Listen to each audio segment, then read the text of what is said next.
Others spoke, telling of their interest in the work, the results they had obtained from readings. Dr. Brown suggested a name for the new organization, the Association for Research and Enlightenment. The title was adopted, and Offal B. Sirs were elected. The meeting adjourned and a free-for-all pep rally started. Everyone assured Edgar that it wouldn't there is a river be long before either the hospital was reopened or a new one built.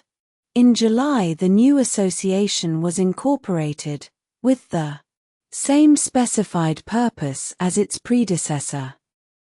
In the same month, Edgar legally returned to Morton the house on 35th Street.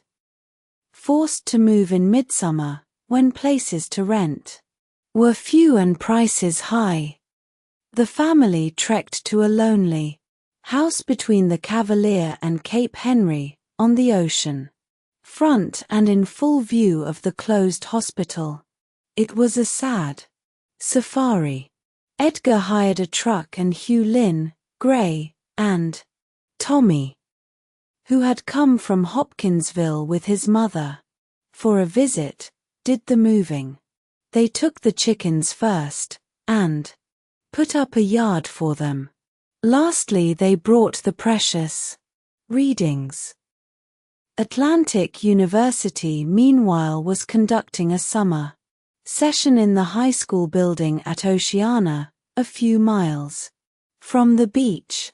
Dr. Brown felt that if he could hold some of the students for the summer and keep his movement among the people of Norfolk, Portsmouth, and Princess and County active, the idea of getting behind the school as a local project would crystallize and the school could open in the fall.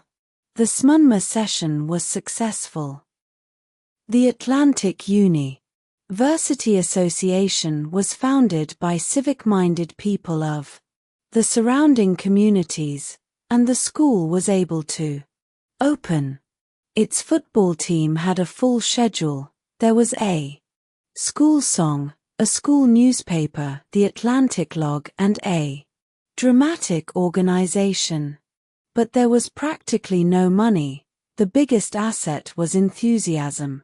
The professors, unpaid, began to suffer for the necessities of life: food, clothing, rent, heat for their homes. They ran up embarrassing bills at the grocery stores. They were forced to accept charity from the residents of the beach. One day a fish market donated a truckload of mackerel, and the auditor of the university there is a river made personal deliveries to the wives of the faculty members. They were glad to get the fish. Edgar discovered that the new association was in much the same fix as Atlantic University. Its main asset was enthusiasm.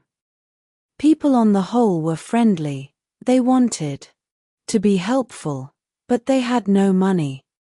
Businessmen, asked by the Depression, were in no mood for philanthropy. They had but one question: what can Casey do to help me in my business? When they were told that he gave help to the sick or those in spiritual need, they were not interested. In October, Edgar, Gertrude, and Gladys went to New York to talk things over with their friends and see what could be done. They stayed at the Victoria Hotel at 7th Avenue and 51st Street, and gave readings daily for members of the association. In the evenings, meetings of strategy were held regarding the hospital. The consensus was that a new building, or a fund to purchase the old building, would have to wait. "This is going to be a long depression," one of the men said gloomily. "TT may last 10 years. Edgar shuddered inwardly. He was 54.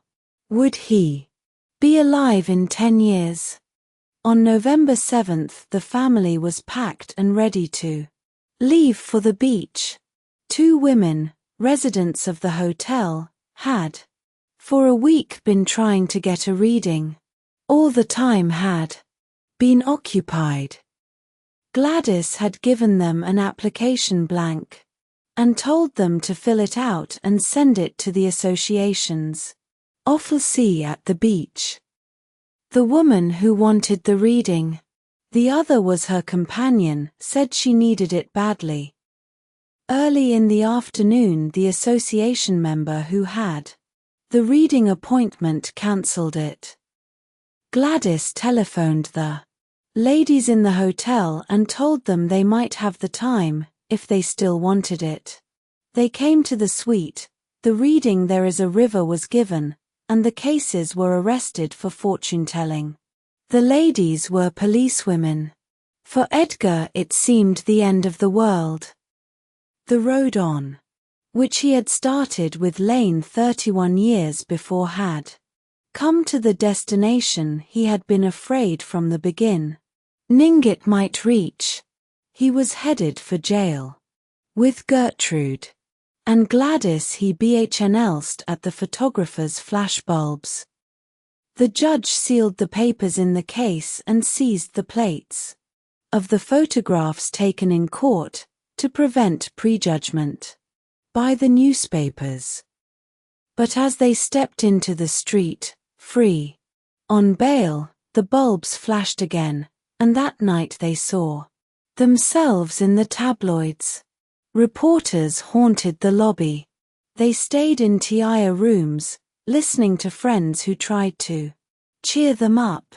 Outwardly, Edgar was calm. He even joked about the situation. Inwardly, he was inconsolable. From the beginning the case was thin. The policewomen had no warrant, they had not been solicited for the reading, and one of them had signed an application blank. She was thus a member of the association when the reading was given.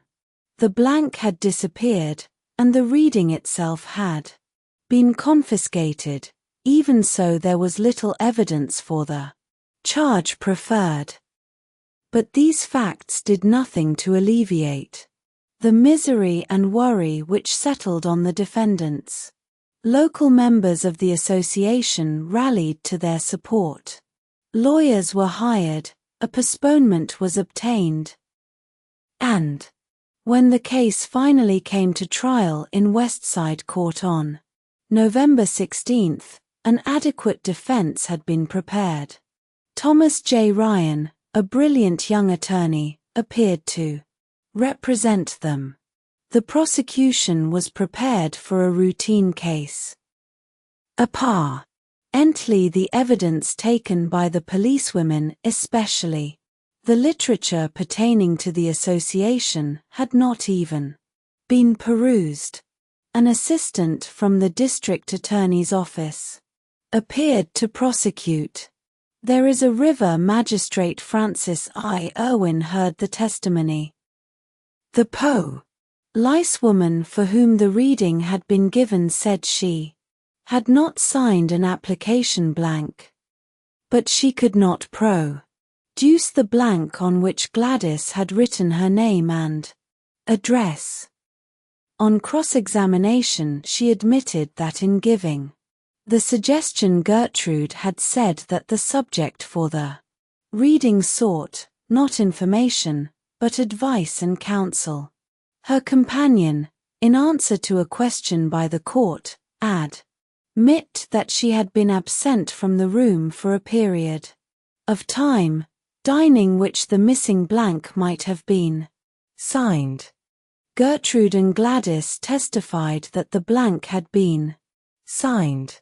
A statement of the association's incorporation, its purpose, and its bylaws, was put in evidence. Dave Kahn, as a trustee, testified to the fact that the association was a philanthropic, non-profit organization, which was formed to study the readings, and which employed Edgar to work for it. Edgar testified that all money received for readings was paid to the association. You claim you are a psychic? Magistrate Irwin asked. No, sir, I make no claims whatsoever, Edgar said. May I tell my story? Yes, the magistrate said. I would like to hear it. For 31 years, Edgar said, I have been called or told that I was psychic. It first began as a child. I didn't know what it was. When many people, who had asked me to do things for them, asked for advice and counsel, after it had gone for years, it was investigated by individuals. And then the company was formed, the judge asked.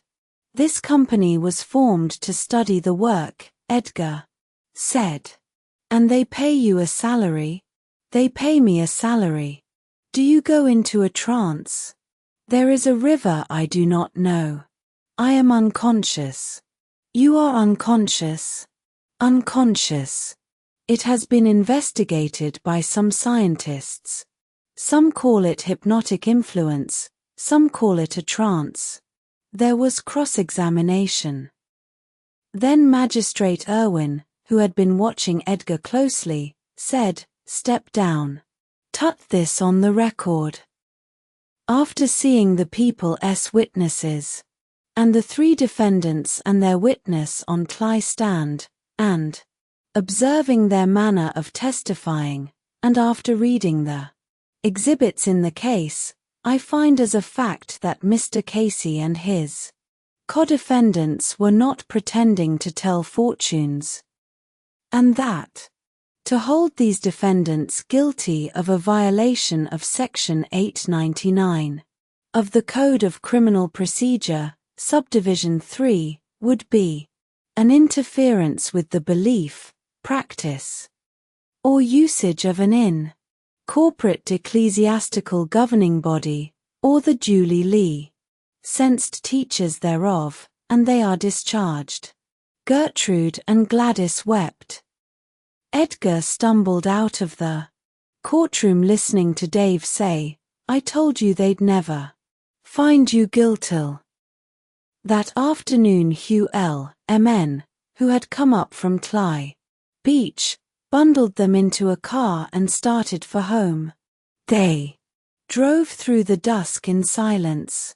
Gertrude spoke once. Edgar, what is an incorporated ecclesiastical governing body? She asked. I don't know, Edgar said, but it's wonderful. Back at the beach the family held a council of war. Edgar felt him Ted. He was bewildered, uncertain, wondering where the next blow would strike. He didn't understand Morton's attitude.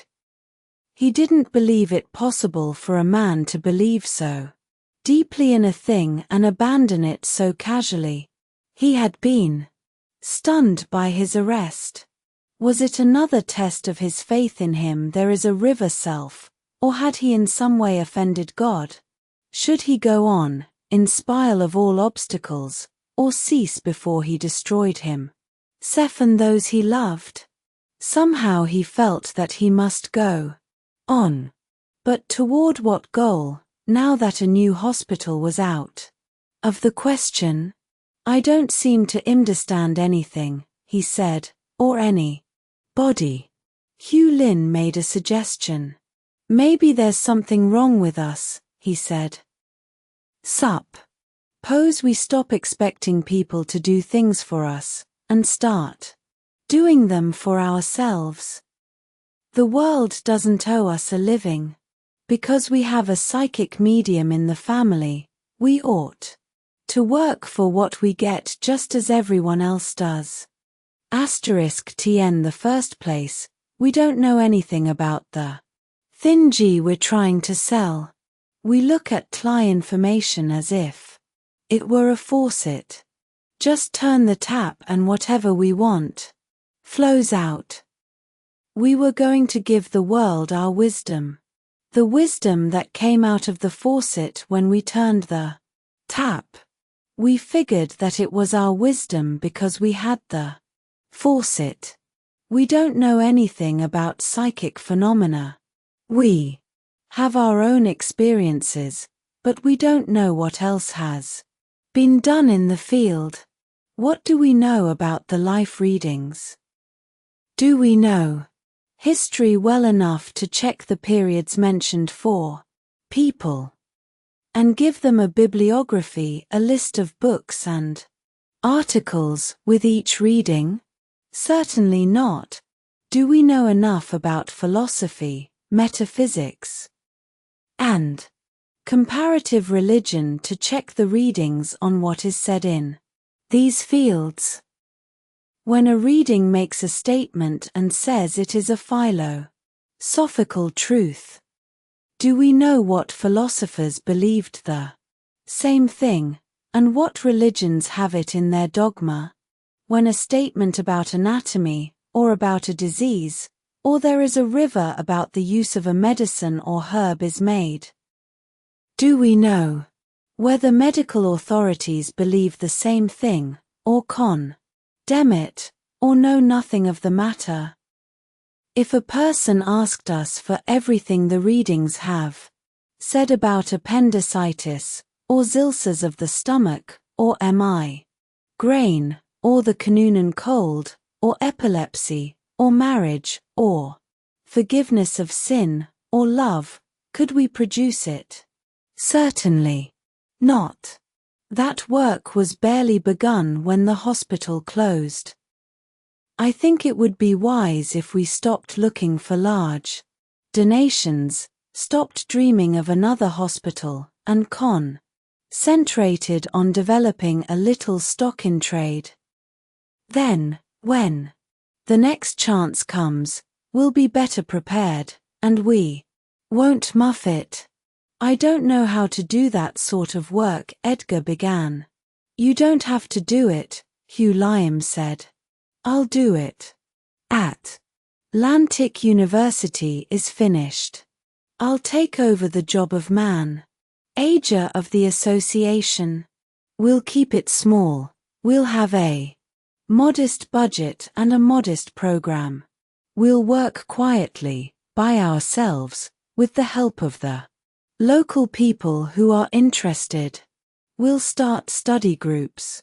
We'll take series of readings on various subjects. We'll build up a prairie on psychic phenomena. Then when people come and ask what we do, we can say something other than that we take 2 readings a day, send them to people who pay for them, and put copies in our files. That isn't much for an organization that goes around under the name of the Association for Research and Enlightenment. It's all yours, Edgar said. You take it over.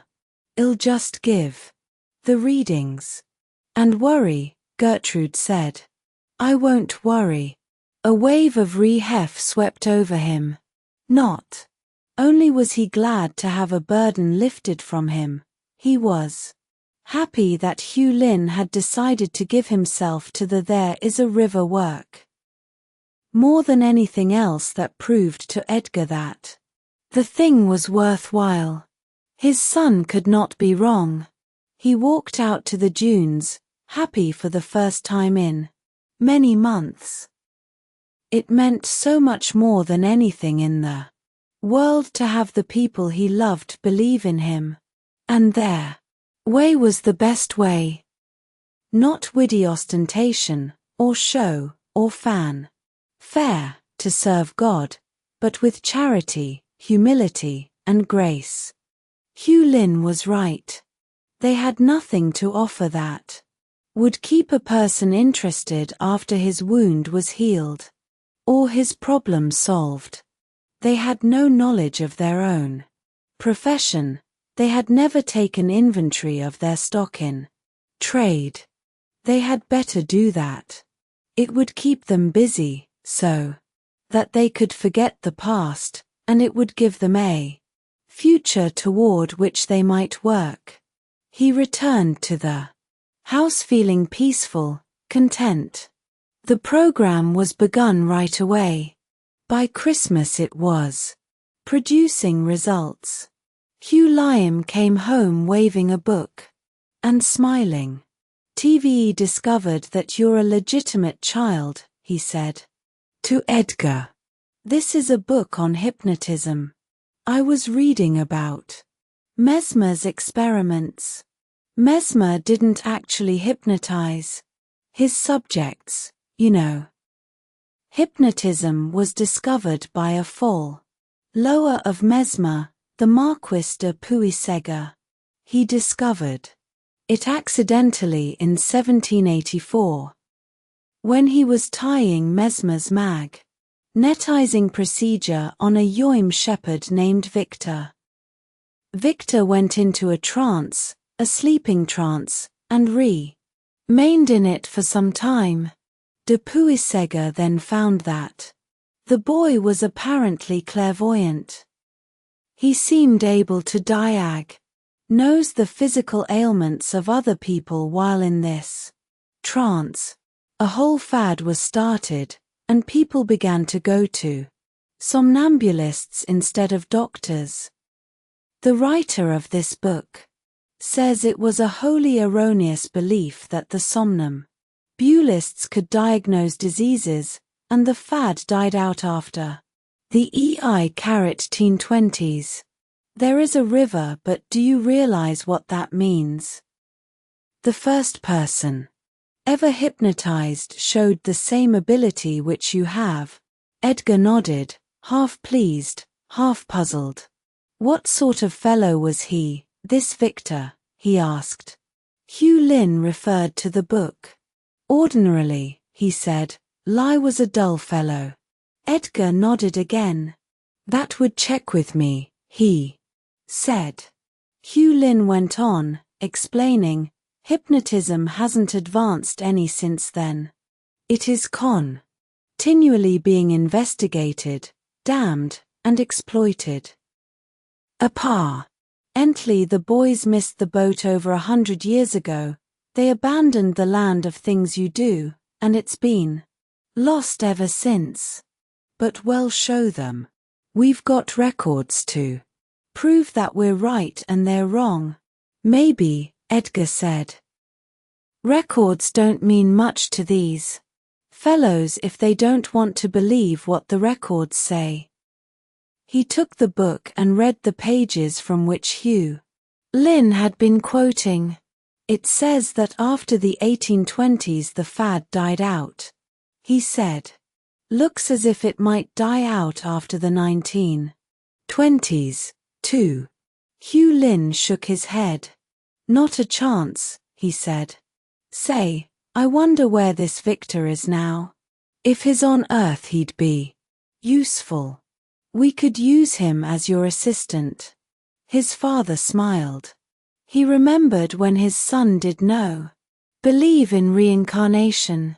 Christmas was a tragedy for Atlantic University students and professors, knowing the school could not go on, shook hands like soldiers who had come to the end of a lost cause. Dr. Brown, who had housed and fed some of the teachers, there is a river, and given all his personal assets to the school, admitted the university closed its doors. Hugh Lynn, freed of his duties as a librarian, decided to start a monthly bulletin as a means of keeping in touch with the members of the association. He bought a second-hand mimeograph machine and got to work. For material, he briefed readings on subjects of general interest, summarized interesting cases, wrote reviews of books on psychic subjects, quoted health hints from readings, and reported news of psychic phenomena in other fields. A study group was formed in Norfolk to meet once a week. It chose for its subject how to develop psychic powers. But the first reading pointed out that psychic powers are attributes of the soul, and in the normal development of an individuality blossom as a result of an ascending consciousness, moving toward the subconscious and superconscious away from time and space. Lear was black magic, it said, but white magic was only virtue and wisdom, the two weapons of faith. Jay. The reading pointed out that there was little to be gained by a series of dissertations on soul development, if nothing was done actively by the group. It suggested that an outline be given, and with this as a basis for discussion, the group create a set of lessons, each working on a certain aspect, and one or two doing the synthesizing and writing. The information would then criticize the work. A new lesson was not to be undertaken until one in hand was completed to the satisfaction of the information. The wisdom of the suggestion was apparent when the group attempted to write its first lesson on prayer. It took months and months of labor before the information accepted it. Now, said the reading, practice it. One of the lessons that followed the one on spirit took more than a there is a river year. Definition of patience which the group worked out reflected the things it was learning. Through patience we learn to know ourselves, we learn to measure and test our ideals, to use faith, to seek standing through virtue. All spiritual attributes are braced in patience. In patience possess ye your soul. It was patience that Edgar fell back on during those days. The oceanfront house was drafty, expensive, and too close to the water in time of storm. In March the family moved to a secluded spot at the south end of the beach, on a small freshwater lake that lay within 200 yards of the sea. In April the house was sold and they were asked to leave. In May they took a house on the opposite shore of the lake, on the bend of road joining Arctic Avenue and 14th Street. There were no houses on either side of it. The lake was at its back, and across the street was the Star of the Sea Catholic Coyote. Edgar ked the place.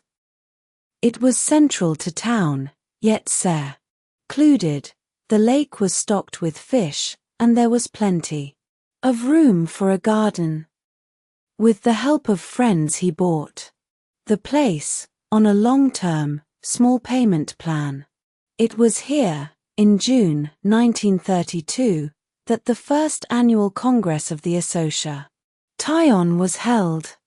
The Congress was a result of the success of the Bulletin. During the year Hugh Lynn had been able, by the enthusiastic response to his publication, to clear the mailing list of all but those who were genuinely interested in the work and in psychic phenomena.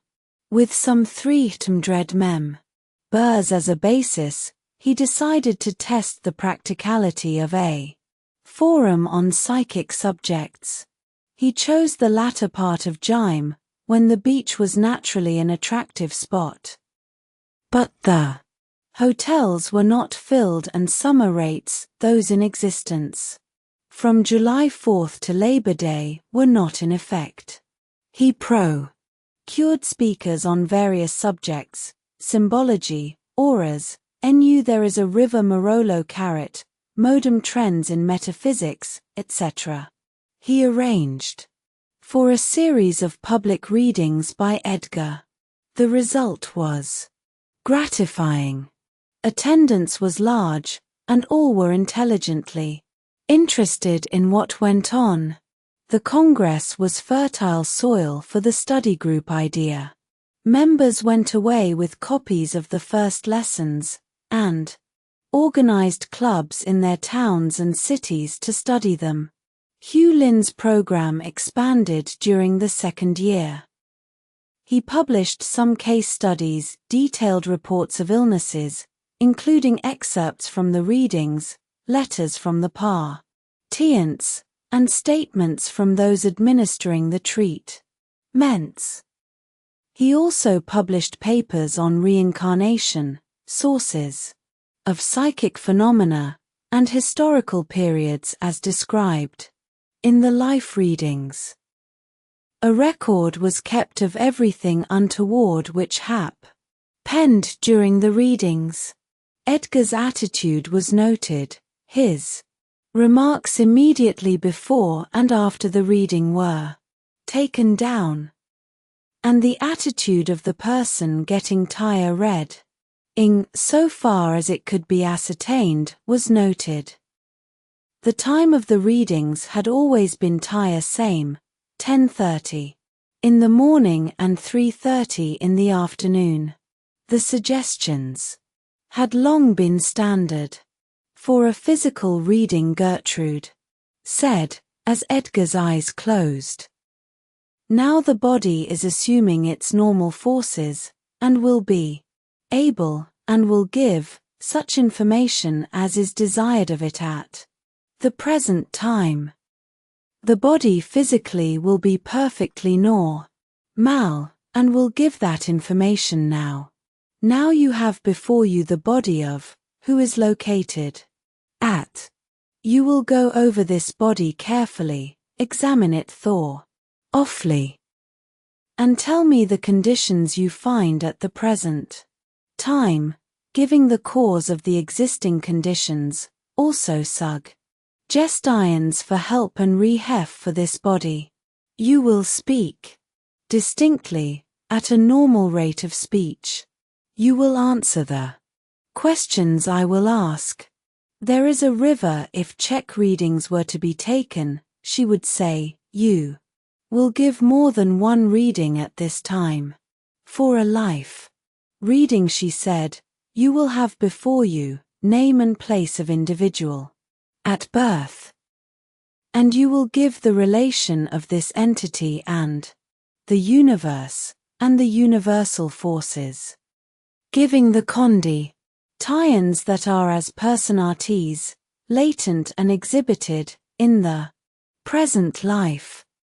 Also the former appearances in the earth's plane, giving time, place, and the name. And that in that life which built or retarded the development for the entity, giving the abilities of the present entity and that to which it may attain, and how.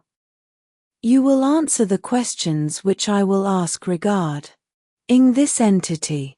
You will speak distinctly, at a normal rate of speech. When Edgar said, we are through for the present, she said, now the body will be so equalized as to overcome all those things that might hinder or prevent it from being and giving its best mental, spiritual and physical self. The body physical will create within the system those properties necessary to cause the eliminations to be so increased as to bring the best normal physical conditions for the body. The mental will so give that impression to the system as to build the best moral, mental and physical forces for this body. The circulation will be so equalized as to remove strain from all centers of the nerve system, as to allow the organs of the system to assimilate and secrete properly those conditions necessary for normal conditions of this body. The nerve soughs of the whole body will assume their normal forces, the vitality will be stored in them, through there is a river the application of the physical being, as well as of the spiritual elements in the physical forces of the body. Now, perfectly normal, and perfectly balanced, you will wake up. This was the pattern, and there was seldom any change in it. Edgar loosened his collar, cuffs, shoes and belt, lay down, and in a few minutes was asleep. On waking he ordinarily felt well, but craved something to eat, not much, but a cracker, or glass of milk, to take away the empty feeling in his stomach. Sometimes, in going over the name and address of the subject of the reading, he contributed side remarks. Pretty place here, that's a tall tree, he's not here now, but he's on his way, we'll wait. Just finished reading a letter, his looking at the clock. This is the same address we just had. There are 2 Jordans here, which do we want? She's here, on the porch, almost an invalid. In life readings he always went back over the years to the birth year. In doing this he sometimes offered comment, 29, 28, 27, 26. Changes here, 25, 24, 23 accident, badly hurt, 22, 21. These things were checked with the subjects of the readings, most of whom were not present, and eventually Hugh Lyam was able to present the data in a study entitled 100 Cases of Clairvoyance. Also noted were the attitudes of the others concerned, Gertrude and Gladys and the guests, if any, and the comparative clarity and excellence of the reading itself. From this it became obvious that the 2 most important factors for a good reading were a genuine desire to get help on entire part of the subject and an equally genuine desire to give help on Edgar's part. Gertrude's ideal attitude was passive, sympathetic, and receptive. A second study group of local people took a series of readings on the glands. From a philosophical and metaphysi there is a river cal standpoint. They discovered, among other things, the existence of a gland unknown to science, the Leiding, located above the gonads, and the point of entrance of the life force into the body. At least the information said so. That was the catch. The results of the research were worthless outside the association. They had no credence with any but those who believed in the readings. This cry Hugh Lin heard from doctors, professors, psychologists, and scientists. All Yoxan records are your own. They were not made under test conditions. Hugh Lin realized that the records of most doctors, professors, psychologists and scientists were their own, but there was a difference. Psychic phenomena were suspect. Mediums were considered to be no more honest than jailbirds. They had to be watched. A reading was taken to discover the best method of scientifically observing the phenomenon. The information said that if a student would come to the beach and watch the readings day by day, examine the mail, both incoming and outgoing, and check up with the patients and their physicians, the work would be proved. But only, it said, to that one man. He cannot convince others. For, what is wrong with the world today? Man has forgotten his God. He remembers only himself.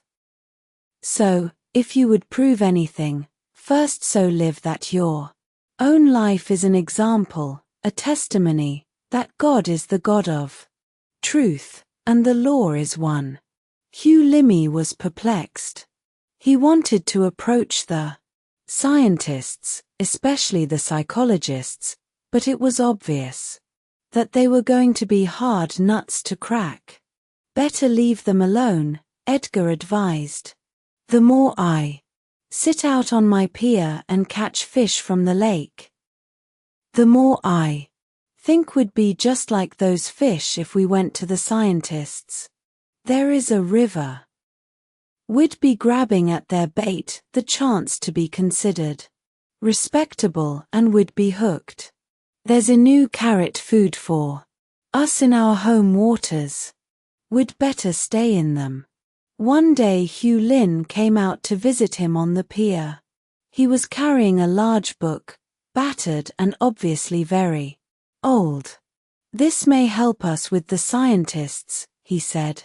It's a book I've been trying to get for a long time. Someone told me about it. It's the story of a man who lived in Tlias Cone. Try and did exactly the thing you do, less than 100 years ago. Edgar put down his fishing pole and grabbed the book. He read its title, The Principles of Nature, Her Divine Revelations, and a Voice to Mankind. By and through Andrew Jackson Davis, the Poughkeepsie Seer and Claire Voyant. Published by S.S. Leon and W.M. Fishbaugh. New York. For sale, wholesale and retail, by J.S. Redfield, Clyn. Tun Hall. 1847. A. Andrew Jackson Davis was born in Blooming/Grove, Orange County, New York, on August 11, 1. JL 1826. His father was a shoemaker. His mother, who died when he was young, was one of those gentle beings whose supreme date it is to mingle in scenes of sickness and sorrow, and to administer to the relief of suffering humanity. The family was poor, and the parents were not inclined to consider education a necessity for their son. His formal schooling was limited to 5 months. He worked at various jobs from early boyhood, being employed for several summers as a cattle tender by a Mr. W. W. Woodworth of Hyde Park. At the time the family was living in Hyde Park.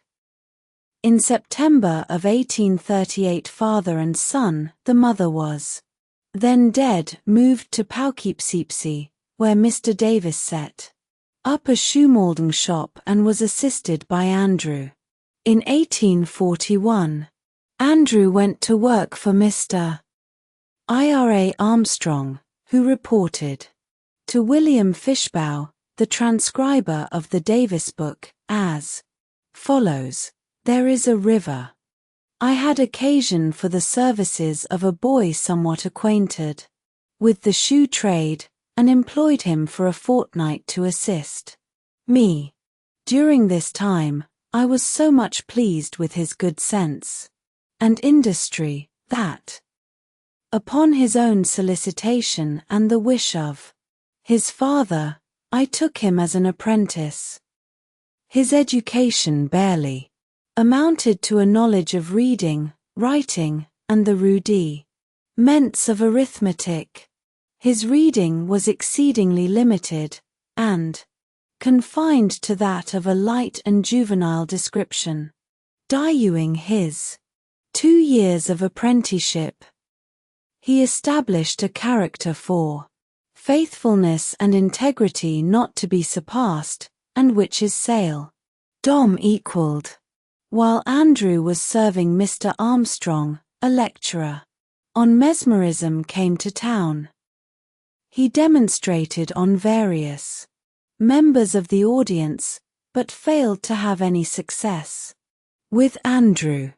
After the lecturer, a Mr. Grimes, had left, several local men began experimenting with the phenomenon.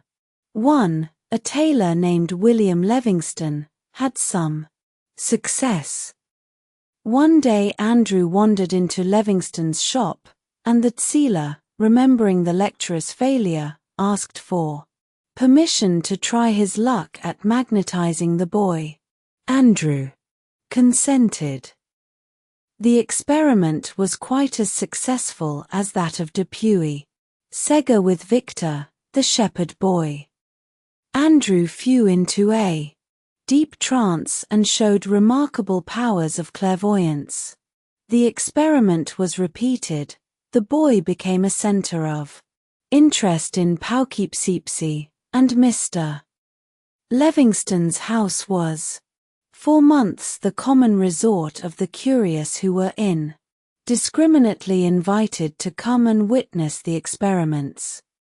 The boy was put to all sorts of tests, which he passed, but finally he said, while in a trance, that his powers were to be used to help the sick. Thereafter Mr. Levingston took him about the countryside and built up a medical practice. Eventually the pair reached Danbury, Connecticut, and Bridgeport, in the same state.